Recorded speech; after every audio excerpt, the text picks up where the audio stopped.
And my name is Benji Cohen with Minnesota DNR Fish and Wildlife Outreach Section here with another episode of the Minnesota Outdoor Skills and Stewardship Series. This is the first one in our summer program, and it's a beautiful day to be out and about, so I hope we get a lot of people to join us. And if you're not able to join us, I hope you join us on the recording. So I think with that, Katie, I'd like to introduce Katie Lee. She's from the Extension Office over at the University of Minnesota and works in the Bee Lab. So she's going to talk to us a lot about backyard beekeeping. So I think with that, I will turn it over to you, Katie, and let you take it away.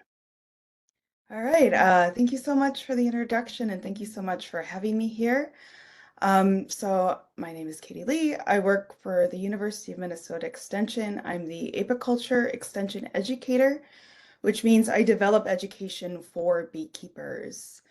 I also am the co-coordinator for Minnesota SARE, which is Sustainable Agriculture Research and Education. It's a USDA funded granting program, so I help connect people with sustainable ag resources as well. I got into beekeeping about 19 years ago at the University of Minnesota Bee Lab, so I haven't actually ended up very far away. I've always loved ants and being outside, and I ended up in Dr. Marla Spivak's class at the University of Minnesota as an undergraduate student. And as she calls it, she looks for the students that kind of lean in when she opens up a honeybee colony, and I leaned pretty far in. I ended up working for her for a few years. I got a master's, a PhD. I've got to travel the country looking at different beekeeper colonies. I've got to travel abroad a little bit as well. So this is truly my passion is beekeeping. So I'm excited to be able to be here and share that with you today. So I'm going to start out this talk about just giving a little bit background about who honeybees are. And then I'm going to dive into some of the considerations before you kind of jump into actually keeping honeybees in your backyard. So honeybees, or their scientific name is Apis mellifera, are a bee that's kept around the world. They're originally from Europe and Africa. They are a cavity nester. So you can see this tree over here that somebody let us know is empty of bees after they've been living in there for a while, and we cut it down. So they often live in these cavities. Trees are what they often live in the wild. These bees produce more honey than the colony actually needs, which is one of the reasons why a lot of people keep honeybees is for the honey. And I just want to also mention people can and do keep other types of bees as well. There's these beautiful little stingless bees that are kept down in kind of Central and South America. People sometimes keep bumblebee colonies and mason bee colonies and other things as well. But for this, I'm just specifically talking about these honeybees. Okay, so this is a picture of what that bee tree looks like opened up on the left there. So what you're looking at is the inside cavity of that tree and where the bees built all of their wax comb. So like that honeycomb that you might see in a store or something. And that's sort of their living space of where they live. They store their food in there, they keep raising their young in there, and it's their living space. So as a beekeeper, it's difficult to manage if the bees are inside of a tree because you can't look at them and inspect them. So what we do is we keep bees in boxes. So this is in the middle icon, the middle graphic that you're looking at is kind of a typical setup for a honeybee colony that's kept by beekeepers. So you have these boxes that you might start in one and then add on more as the colony grows. So these are called Langstroth style boxes. People keep different hive styles too. This is just the most typical that is found. So this somewhat mimics that tree cavity. And here on the picture on the right there, you see a beekeeper pulling out what's called a frame from that box. So we give bees frames to build their honeycomb on. And the reason we do that is it makes it a lot easier for us beekeepers to pull out these frames and look at the comb and look at the health of the bees. The bees don't matter one way or the other about if we use these strains or not. These are just easier for the beekeeper to use. But that's sort of a typical honeybee hive setup. Okay, so now who lives in that hive? Who is the colony that makes up all of the bees that live together? So we have three types of bees that live in that hive. So the first is the queen bee. There's typically just a single queen bee in a colony, and really her only job is to be the reproductive of that colony. She just lays eggs all day long. In the height of summer, she may lay 1,000 eggs or more. She's not in charge of the colony, which I'll talk about in a little bit later. Her one sole job is just to lay eggs. And then you have surrounding her in the picture on the left there are a bunch of sterile worker bees. So per their name, these are the bees that get all of the work done in the colony. They're all female. They do different tasks. There can be maybe starting out in spring, maybe about 10,000 or so individuals. And a large, very large colony can get up to about 50,000 of these worker bees in the summer. And then finally, we have the drones. These are the male reproductives. They tend to be less common in the colony. They can be maybe about 10% of the population or so in the height of summer, kind of like right now and starting out in spring. But they're also just the reproductives. Okay, so what do these bees do in there? So they do various different jobs. They have a pretty interesting division of labor that's actually also really flexible. The worker bees that are in there perform various tasks as they age. These are just a few of the different tasks that they perform. But they take care of the young, which is what that bee in the picture is doing on the right there. She's in a cell feeding a larva as it's developing, or a larva is like a baby bee before it becomes an adult. They produce this wax comb. All of the wax comb actually is secreted from their bodies, and they build that wax comb themselves. They defend the hive, and they forage and go out and find food and bring it back to the colony. Um, so generally how it works is the younger bees kind of stay more in kind of the center of and where the queen is.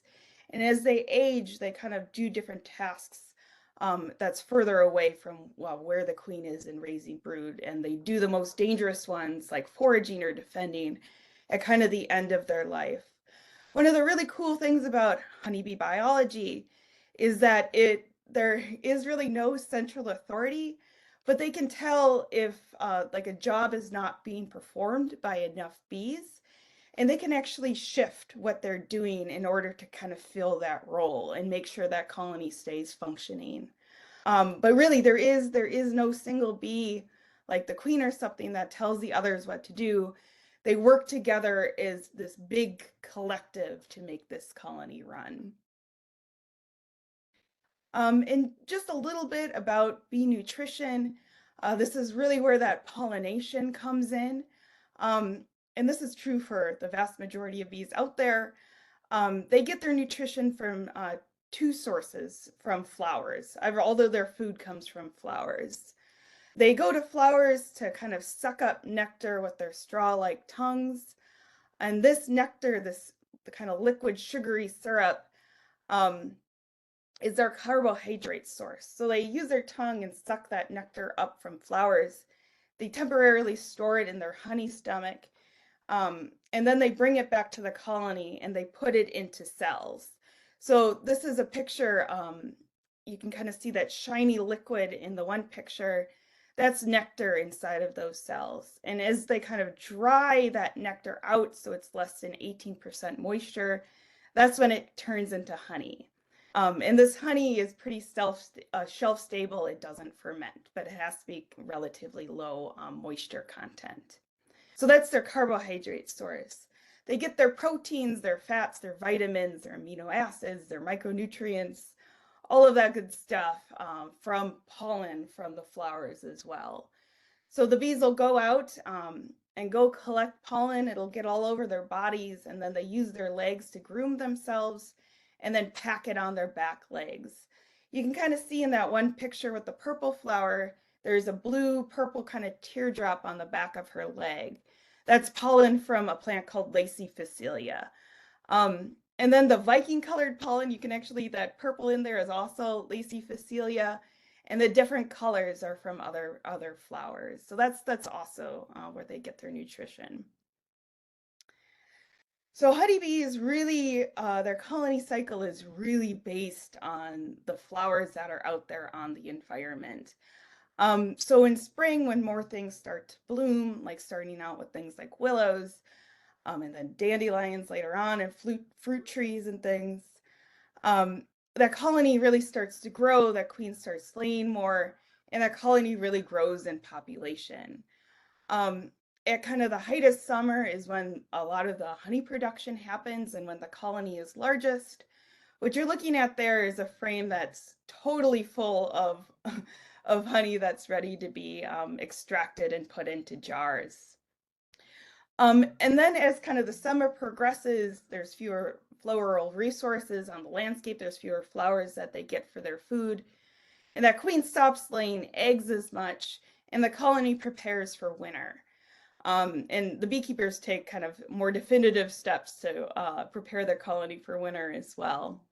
And then once winter hits, they stop raising any kind of young, um, and they cluster together inside of their colony and kind of in this big kind of ball shape. And they just eat their nectar and honey stores in there.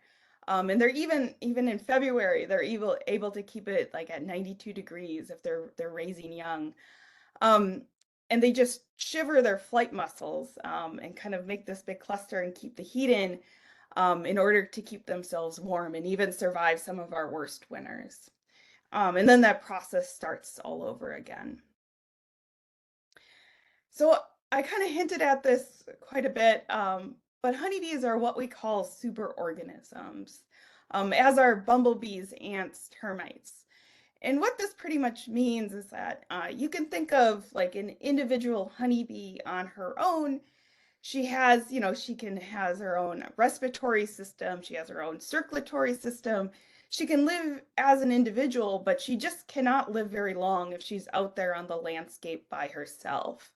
She really needs to live within this full colony of bees in order to be healthy and functional.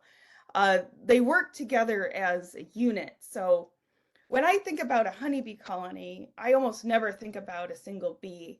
I think about this whole functioning colony together because it really makes an organism in itself. And that's sort of one of the reasons why beekeeping is so interesting is because we get to open up and look at this huge functioning colony of bees and learn about them and learn from them. It can be a really wonderful agricultural hobby and a really, really great way to connect to the outdoors. People have actually been beekeeping in some fashion for about 10,000 years. It also can be a really peaceful endeavor. This is one of my apiary sites from a number of years ago. So apiary site is just like a collection of colonies in one place. Um, and it can be really nice because when you open up the colony, what it does for some people is it just sort of makes them kind of take a step back from the world and be really present in the moment. For some people, it's a little unnerving to have all of the flying, potentially stinging insects flying around. But it is a really, really great way just to be outdoors and to watch the bees and to look at what they're bringing in for food and things, and can be really relaxing. Um, However, it's not a hobby that is for everybody. So part of my job as the apiculture extension educator is to help put to help get out education for beekeepers. But another part of my job is really to help people decide if this is the right hobby for them before they put the investment into the bees and the equipment. This is some of the reasons why people might become beekeepers. It really is a great connection to the outdoors and nature. Honeybees have a super interesting biology. It's probably my favorite part of beekeeping is learning about their biology. Because there's just so much to learn and there's so little that we still know. It can be a really peaceful endeavor, and they provide different products like honey and wax and things. Um, and Beekeepers are some of the best people I know. It really provides this awesome community of people. However, there are some considerations before becoming a beekeeper, and I'll go all through all of these throughout the rest of the talk.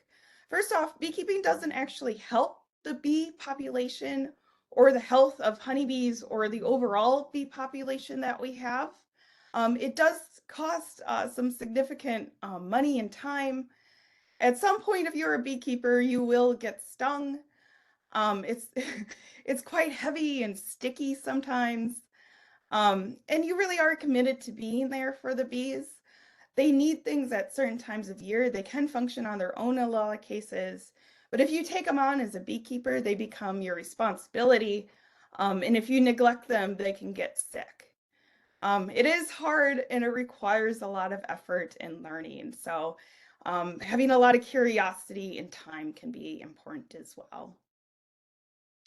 Okay, so I'm going to go through a couple of is beekeeping right for you questions. So the first part of it is, does it fit into your goals? And I'm going to start out by talking about some of the bee diversity that we have in the world. So there's there's more than 20,000 different species or different kinds of bees in the world. There's more than 4,000 of species of bees native to North America. And there's actually over 500 species that are found in Minnesota alone, which is pretty amazing. The vast majority of these bees are actually solitary. They don't live in colonies like bumblebees or honeybees. They nest in the ground or they nest in stems. Most of them do. And actually, the honeybees we keep in the US are actually from Europe. They're actually not native to the US. These are just some pictures or some of the diversity of the bees out there. They can be so gorgeous. They can look like little jewels sometimes. For honeybees, what we do is they are the kind of kept as like the littlest livestock. So they're more of like an agricultural endeavor than they are a conservation endeavor. They're not at risk of being and not at risk of being extinct, but they can be really difficult for beekeepers to keep healthy. And I'll kind of talk about that as we go a little bit too. But they're not that different from like keeping backyard chickens or something. So it really is like if you take them on, and just like chickens, they do need your care. So honeybees, like keeping honeybees really isn't like a conservation effort. They're not at risk of being endangered. They're not from here. They've been here for 400 years, but they're not native here. But there are some native bee species that actually are at risk of being endangered. And there is actually one on the federally endangered species list that we have in Minnesota, which is the Minnesota state bee or the rusty patch bumblebee. Um, so these are the bees that really need a lot of people's help. So if your goal is pollinator conservation, it really work on providing a great diversity of pesticide-free blooming flowers out there to provide food and habitat for the huge diversity of bees that we have on the landscape. And I'm talking about this because there's been a lot of misinformation about keeping honeybees and the reasons to. And I just really want to make this clear because when people get into it and kind of talk about saving the bees and then find out later that that's not what they're doing, I really want to like avoid that level of disappointment. So if you are really interested in conservation, work on planting flowers.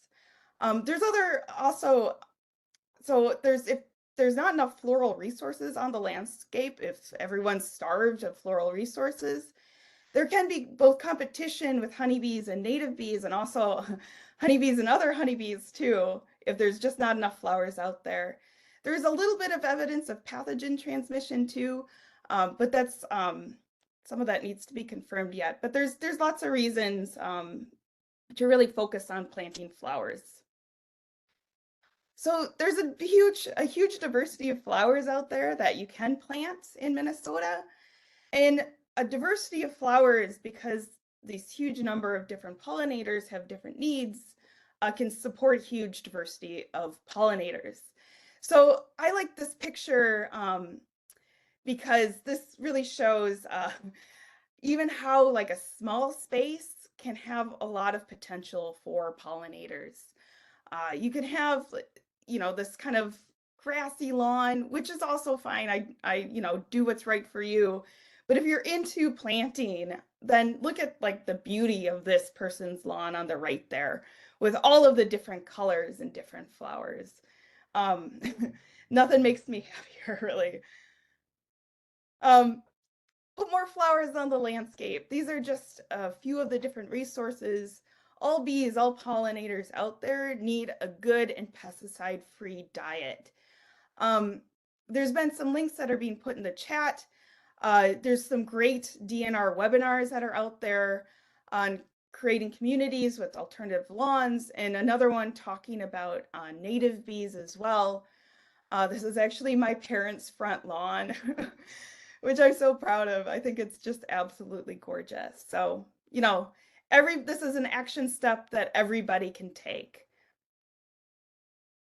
Okay.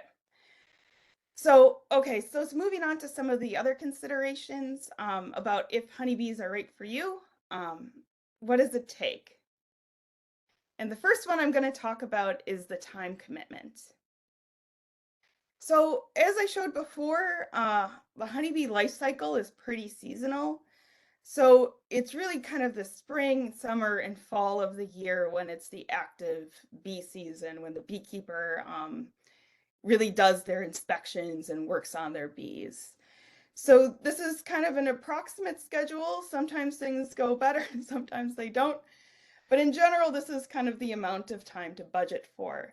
So in spring, possibly starting in March or April, depending on the year. This year was definitely March. Inspect about every 7 to 10 days. In summer, once they're really kind of established and start making honey, then it's okay to expect every couple weeks or so. And then once the season progresses and they stop producing as much honey, to inspect every 7 to 10 days as well.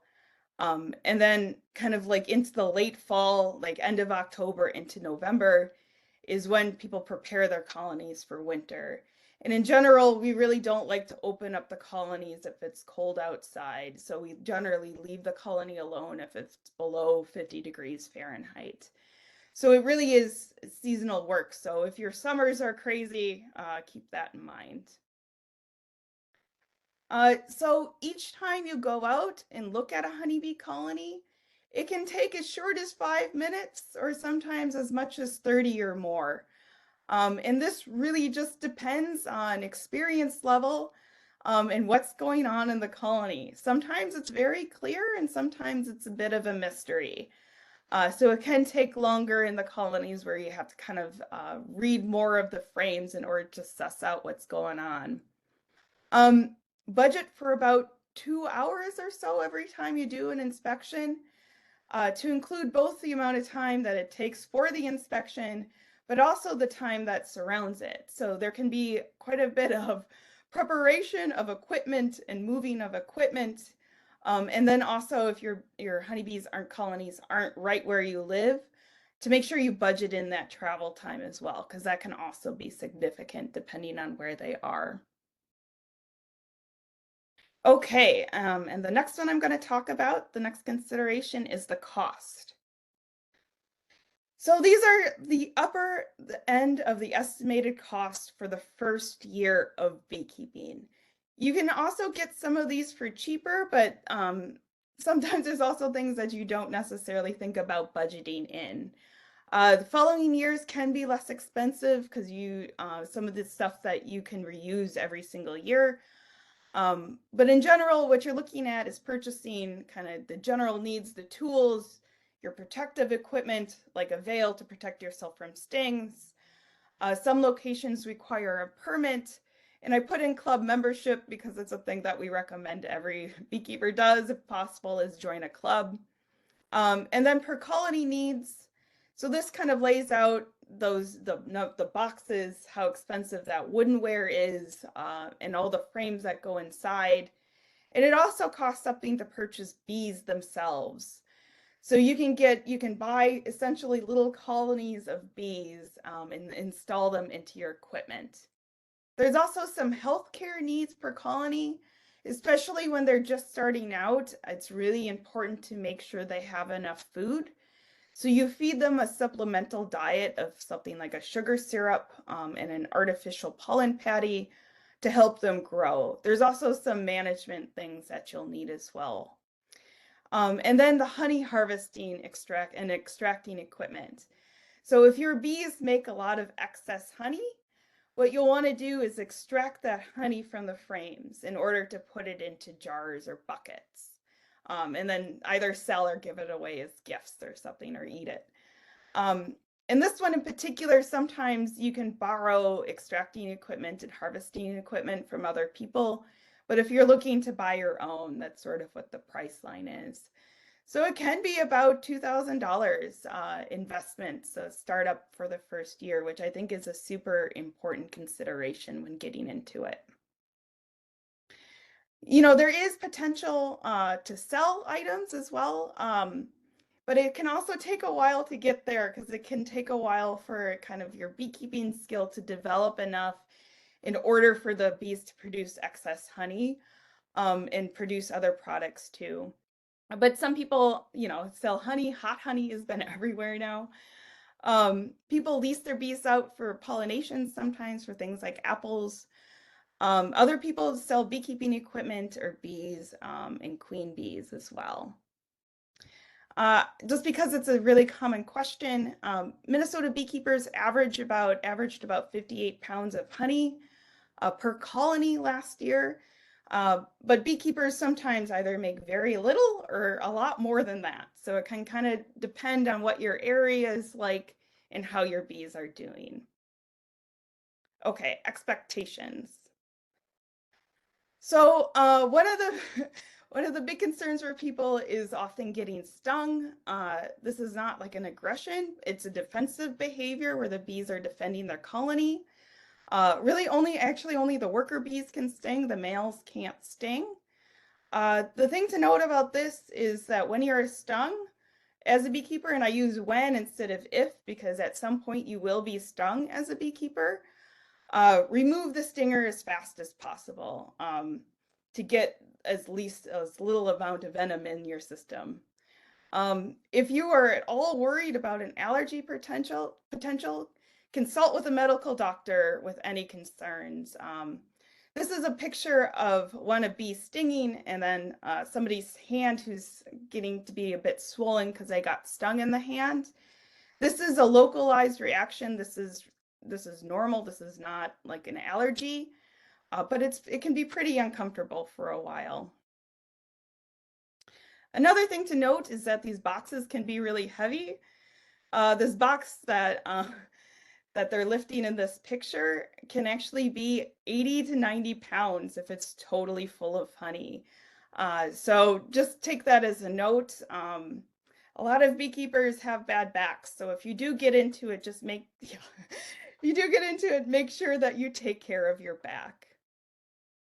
Another thing to consider is if you have a good spot for the bees. Do you have space to move around? Do you need space to store things? Can you access the location easily? This is a rooftop, which sometimes kind of is a little more glamorous, seems glamorous than what it is, because it can be really difficult to access rooftops and safely bring up heavy boxes up and down. I like to be able to drive a vehicle relatively closely because those boxes can be really heavy to carry. Making sure that there's enough flowers on the landscape where you're keeping honeybees is really important, both for other bees and also for competition with other beekeepers as well. Sometimes neighbors are a bit worried about bees. Sometimes there's real allergy issues. So really be mindful of that. And some cities also require ordinances. Honeybees are considered an agricultural animal, just like chickens, and some cities allow it and some cities do not.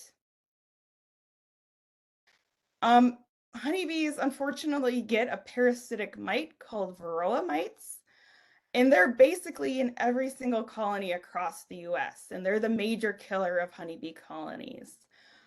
So it's really important that if you become a beekeeper, to also learn as much as you can about these mites and make sure to manage them as well to keep your bees healthy. And be prepared for colony death. Learning how to work with bees can be really challenging. There can be a really steep learning curve. Some people lose bees every single year for 7 years in a row, like they don't have anything live, which can be really hard and really frustrating and discouraging. And even experienced beekeepers can have bad years. I have this picture up here because this is a colony that is basically going to die. Um, and there's not very much that the beekeeper can do about it. This can be one of the most discouraging parts of beekeeping, but it does happen to everybody if you're in it for long enough, at least. Okay, and then finally, I'm going to just start with like, if this is a thing that you're super interested in, how do you get a good start? Okay, so learn from good sources out there. There's a lot of really good information and a lot of really bad information out there as well, just like anything. Also note that even if it's good information, that information that comes from Florida isn't necessarily relevant here for management. They have different struggles down in Florida and don't have our long winters. So all beekeeping is local. Get in hive hands-on experience whenever you can, especially before getting bees, because sometimes it's just you find out it's not for you, and that's just fine. That's okay. Um, but if you can find an experienced mentor with good colony survival, they can really help you walk through the process of keeping bees. Join a beekeeping clubs, be part of a community of beekeepers that you can ask questions, that you can lean on a bit. This is a photo for the Minnesota Hobby Beekeepers Association. A lot of different associations are out there. There's some of them even like this one has before meeting hive demos where you can come and learn and get some hands-on experience before the main meeting. And the best beekeepers really follow the bees themselves. So it's really important to learn all about honeybee biology because this can really inform your management and honestly make it a lot more interesting. So the more you know, kind of the more that you understand, the more you can kind of predict what the bees are doing, and the more that you can kind of help keep your honeybee colonies healthy. So beekeeping is a hard, complicated, and lifelong endeavor, but it also can be really, really rewarding as well. But before you jump in, just consider your motive. Beekeeping doesn't help bees. Instead, if you want to provide for all of the pollinators, plant flowers. It's a wonderful thing to do. Provide bees with food and a place to live. Consider the stings, the cost, the weight of the colonies, figuring out a good location for them, talking to your neighbors, figuring out ordinances, and understanding a bit more about bee health and how to keep them healthy. It really does take some time and effort in order to learn beekeeping and become a good beekeeper. It really is an art, a craft, and a science, and it can take many years to learn. Join a beekeeping association and do what you can to get experience first. And with that, thank you. These are a couple bee beards. I'm the left picture, a good friend of mine is on the right. Um, yeah, thank you so much for having me, and I can start taking questions. That was great, Katie. Thank you so much for all that awesome information.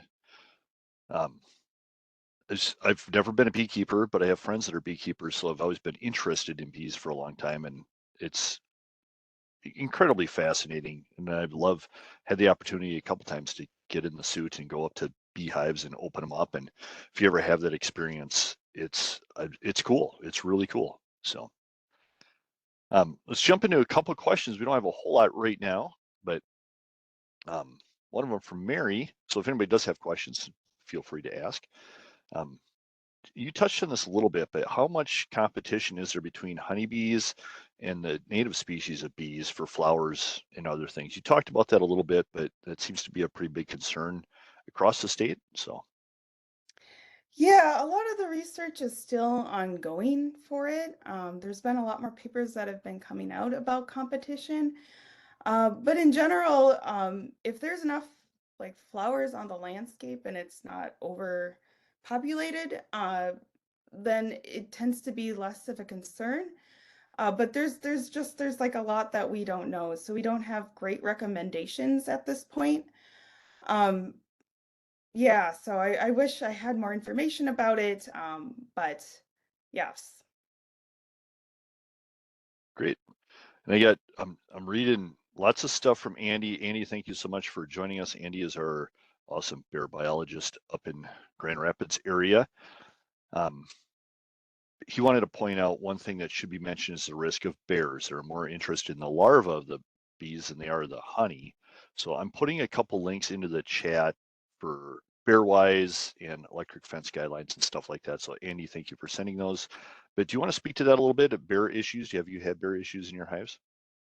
I have not personally have bear issues in my hives, but there are a lot of people that do, and erecting an electric fence prior to putting your bees out there is very important because once the bear gets a taste, they often come back and aren't necessarily deterred by the electric fence. So, Andy is probably the best resource you have out there to kind of talk about electric fences and stuff. But yes, they definitely come back and they quite like the bee brood in there. It's a good protein source for them. Yep, I have flashbacks of Winnie the Pooh. But Yeah, yeah. I did put those links in the chat, so if anybody's interested in looking at those, feel free to do that. Um, he made one other comment in here. One thing that should be mentioned is the risk of, oh, I already got that one. Thought I marked that as answered already. Sorry about that. So Paul had another question. I'm unable to get my workers to go past the queen excluder to the super. Do you have any suggestions? Yeah, so queen excluder is basically this wire grid that's uh, big enough for the workers to get through, but the queen can't make it through because she's too big. So sometimes, especially if the supers are the honey supers, so they're the boxes that are honey that have the honey for human consumption. So when the colony gets large enough, you can put on a queen excluder and then these boxes. And if the bees fill up those boxes with honey, then those are the ones that we take away and extract because then we know the bees have enough for themselves for the winter. So they're like excess boxes. So sometimes if there's not drawn comb, so the bees haven't built out their beeswax comb yet, the bees don't go as readily up into those honey supers. So you can either remove that queen excluder and just let the bees go up there, or you can kind of spread some like honey. You can take some burr comb or something and spread some honey on them to try to encourage them to go up. Um, or you can like spray some sugar syrup on them. If you have any ones with wax on them, you can move them. You can put the foundation in between the ones with wax for the frames. There's a couple different management things that you can do. But if you end up putting your queen excluder back on, if you remove it, just make sure the queen's not up there. But sometimes it's also time of year and just what's blooming. If they're not bringing in enough food, they won't draw more wax. Great. So I'm glad you know about all this stuff. It's a fancy word for a filter. I got it. Maria had a question. What are the chances or risk of honeybees swarming and losing a colony in that way? Is this common or is it dependent on the kind of bees, environment, etc.? Yeah, it's definitely dependent on the environment and it can be a bit genetic. Um, but this year has been one of the most intense swarming years out there for people. So there have been a lot of swarming bees this year. So lots of people haven't, you can, but the goal is to manage them in order for them not to swarm. So you can basically divide a colony in two. You can take this colony that makes it through winter and you can split it into half and start a new colony. And the idea is that reduces some of their urge to swarm. Um, this year has just been a bit more intense. It's the early spring and all of these resources coming out at once. But yeah, so in other years, it's been a lot more manageable, but this year has been, yeah, so it's a very real risk. Interesting. Yeah. Diane has a question along the same lines there. We had a colony of honeybees, must have swarmed, moved into a dead tree in their yard 2 years ago. Sadly, they didn't survive the winter.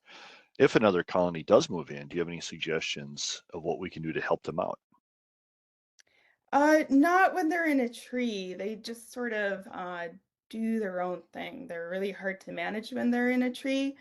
Um, and so there's not much that like you can do as an individual to help them. It's one reason we kind of keep them in these movable frames is because we can manage them that way. One of the major killers, and I mentioned this in my talk, is these varroa mites. And it's just not, and they can get out of control and just kill a colony in the fall or winter. And it's not feasible to manage them when they're in a tree. But yeah. Pam had an interesting question. And I've seen them in a lot of stores, those little, they call them honey or bee houses, but they're like little bamboo shoots. Mm. And she's wondering if those bamboo style bee houses actually help with the nesting areas for bees. Yeah, so there are a lot of native bees that are stem nesters. So those bamboo shoots are some native bees can nest in them, and that's pretty cool. So you can put them out.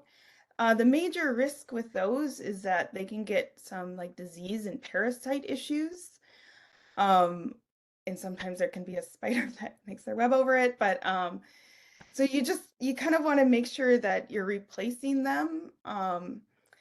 Or you have ones that you can kind of clean out and things.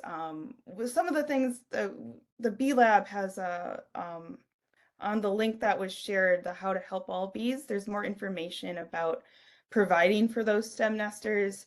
And one of the things we recommend is just maintaining plants and cutting some plants. So there's the ability for those bees to actually nest in kind of the stems of plants as well directly, instead of having bamboo shoots, which are harder sometimes to maintain and keep clean. Great. Uh, Bill, thank you for joining us. It says he joined a little bit late, but he was wondering how many bees are there in a hive. He has a commercial bee farmer on his North Minnesota farm. He has over 100 hives on his property. Mm, It's a lot of bees. that's a lot of bees. Yeah. So one of those colonies now will probably have about 30 or 40,000 individual worker bees in there. So each one of those colonies will. So yeah, in summer they can get up to about 50,000 or so. They can get down to maybe about 10,000 as well, or fewer than that, 7,000 in spring. Like I don't know if this is helpful or not, but like 3 pounds of bees is about 10,000 bees. But Can you yeah, buy them by the weight? Is yeah, that how you buy? Oh, sometimes. Yeah. You can you can buy what are called packages to start out a new colony, and it's either 2 or 3 pounds of bees that come in this little screen box and a little queen in a box, in her own little box that's hanging in there. So yeah, interesting. you buy them by the weight. See, I learned something new every day. And I learned that there's bees that prefer the Vikings today. So sorry for those bees, but Uh, yeah, Joni yeah. was wondering. Mid performers, yeah. Joni was wondering, any tips for overwintering colonies? She did mention the fungus that, or Katie mentioned the fungus that they get exposed to, but any other tips? Yeah, so generally what we say, we honeybees in Minnesota need about 75 to 100 pounds of honey in order to make it through our winters. Sometimes they don't need that much, like this winter is super mild, but sometimes they do. And having a large enough population is really important. So they kind of span over multiple boxes is a good thing to do. And then also making sure that you manage your colonies for varroa mites and keep their levels low throughout the year is really important to their health too. And then we wrap them for winter, and there's kind of different ways to wrap them, but just giving them some type of protection from winter weather is also important. Great. You like are reading my mind. Jumped on to the next question. Oh no, I lost it. How often and how do you treat for those mites, the Vera mites? Yeah, so we treat them or manage them at different types of years. So there's different management practices that you can do that aren't treatment, but they're somewhat, they really rely on understanding bee biology pretty well. But in general, it's good to manage them in spring before they grow too much and you put on honey supers. And then kind of we try to manage them again before about August 20th. So I'm in the Twin Cities area. That's sort of our target is before August 20th or so, because it gives the bees enough time to raise some more cycles of brood with lower mite levels so they can all survive the winter. Um, and then also, as they're going into winter, when the queen has stopped totally laying and there's no developing bees in the colony, we also manage them at that point as well, because all the mites are kind of not on those developing bees and exposed, and they're easier to manage that way. So Interesting. 3 times a year is generally when we really make sure we manage. And then we also sample for the mites and make sure that they're not out of control at different times a year too, and then adjust our management plan if they are. Great. Maria has an interesting question here. In the time you've been a beekeeper, researcher, and educator, is there something really surprising about bees that sticks out in your mind? Put you on the spot. Really surprising. I feel like I'm surprised all of the time. Uh, okay. I honestly think how they like their genetics are really surprising. So, okay, so you have the females in the colony and you have the males in the colony. The males actually have half the genetics of the females. They don't have a father. So they come from unfertilized eggs. So all of the drones in the colony are from unfertilized eggs. And then all the females in the colony come from fertilized eggs. Um, and a fertilized egg can either become a worker or a queen bee, depending on how it's raised. So they're genetically identical, but they are so different in what they do inside of the colony. So if the worker bees are going to raise a queen bee, they make this different type of cell and they feed her this royal jelly diet. And it just changes everything about her.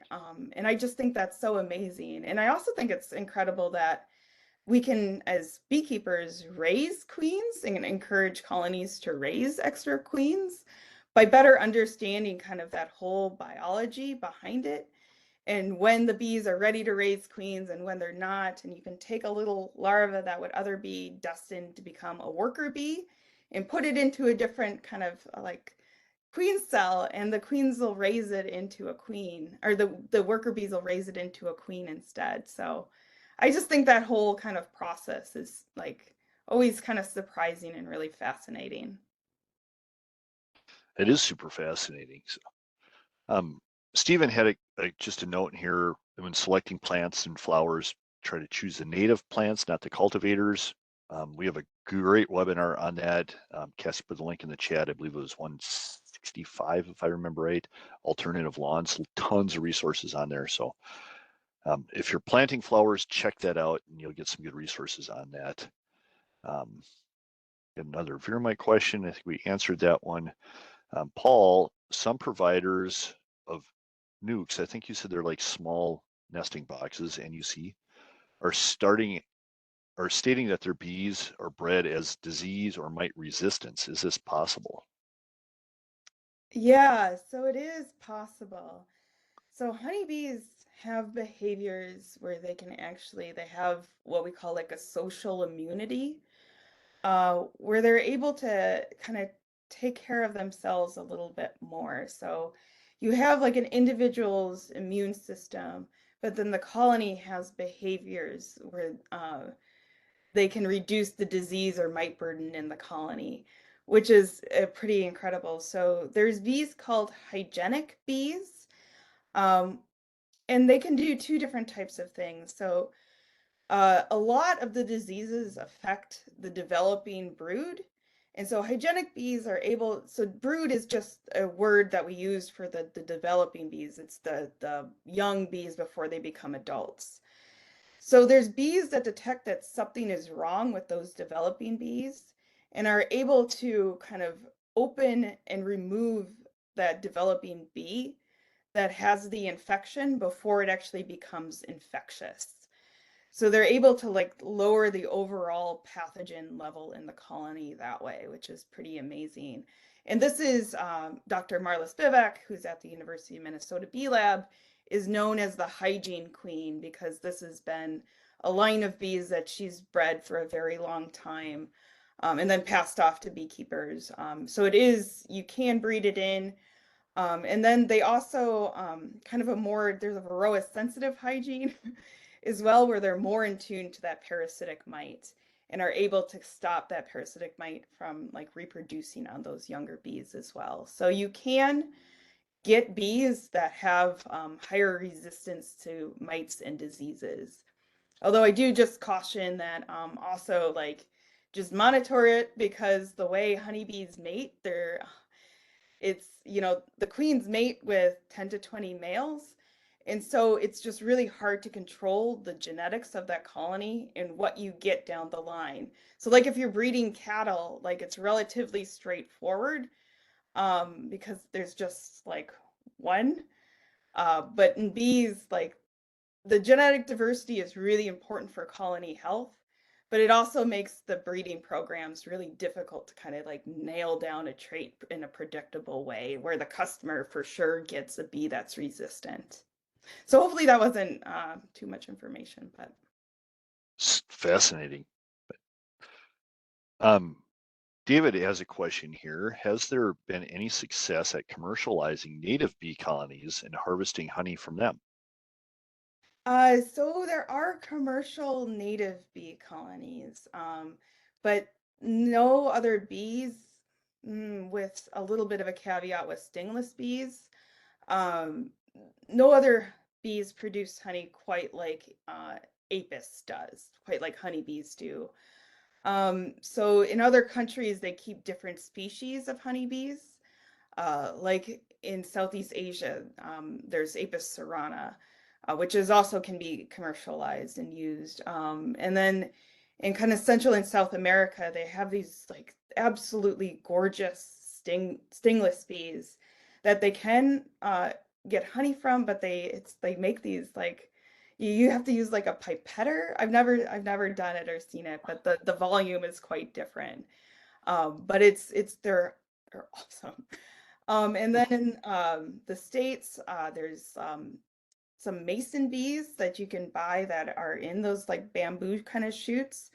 And then there's also bumblebees as well, that you can buy commercially too. But yeah, so there are other ones out there, but it's not the same type of honey production. Honeybees is something we always hear about and know about. And I guess when I started talking about bees with friends and stuff, I didn't realize that honeybees are like the honeybee. And then there's like all these native bees that don't necessarily produce a whole ton of honey. It can't be, you can't raise them to like get honey from them. So would you say there's 500 species of bees in Minnesota, and how many of those native species actually produce like enough honey where you could get some extra off of there? Do you know? And no, none of them do. I don't. Okay. Yeah, yeah, but they can be, a lot of the native species are better pollinators. Honeybees have like the volume kind of going for them, but like, uh, like there's different bumblebees do this like buzz pollination where they like grab the flower and like buzz it, and it makes like a tomato plant release its pollen better or something. Um, but yeah, none of them really make honey like honeybees do. There's a good reason that there's 500 species of bees out there, and they all have their probably specific little niche that we're always learning more about them, which is probably one of the coolest parts of your job. So Yeah. Yeah, the bee lab is really, really focused on doing what we can to help all bees, which is one of the reasons planting, we really, really encourage people to plant different things. awesome. And to that point, Mary put a question here about um, Bowser's Lawn to Legumes Mhm. program for bees. So I don't know if you know a whole lot about the program. I did throw a link into the chat. So if anybody wants to check that out, you can do that. So Yeah, so some of the research behind that came from some graduate students at the University of Minnesota Bee Lab. So Bowser does a program where you can get money to put in a bee lawn. So instead of having a turf grass lawn, but still kind of having that same functionality, because that's important for a lot of people. You can get seeds of different things to put in the lawn, so it's a blooming lawn, which is really fun. And one of the researchers, I think it was James Wolfen or Ian Lane, I can't remember which one, but showed 65 different species of bees actually use pollinator lawns, which is pretty cool. And Bowser has really this, I just want to put in a plug in for their pollinator toolbox.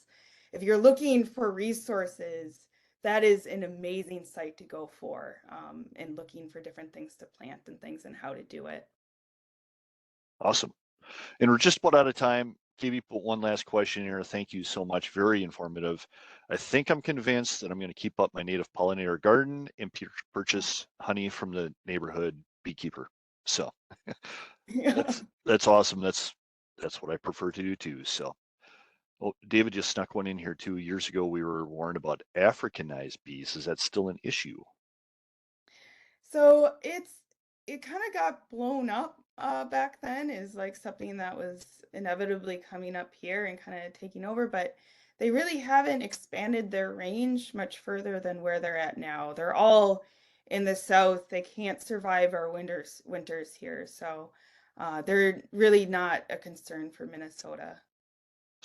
Another reason to live in the great state of Minnesota. So we Yeah. appreciate that. So, Katie, thank you so much for the wonderful presentation, all the information. That was awesome. Again, this will be recorded and we will put that on our website. Next week, we have a really exciting program. My friend Colin is a chef. He's going to join us and cook some recipes from the Wild Recipe Exchange. So if you're a hunter-gatherer out there, you might want to join in and see what we're cooking up next week. So thanks, everyone. Have a great weekend out there. Stay safe and have fun. Talk to you next week. Thank you.